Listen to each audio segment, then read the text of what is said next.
Где конфетки нашел? Нафиг, мне нужны. Че, идем за водой сходим? Не надо. Пойдем.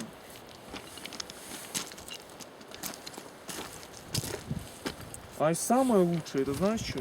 На Урале, лагерь. Ага.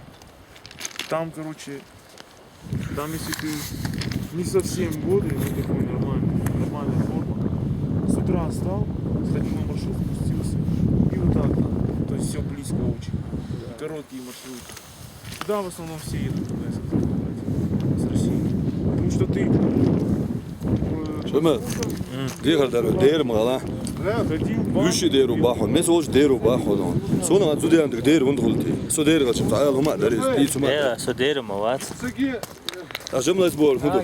Jemma azal sadich.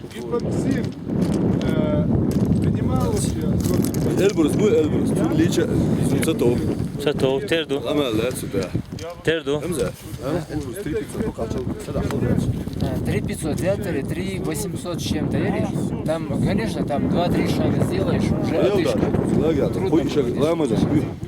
Уже конкретно проблема. А здесь очень хорошо. Дискомфорт, да? Я Что там, что здесь, что внизу.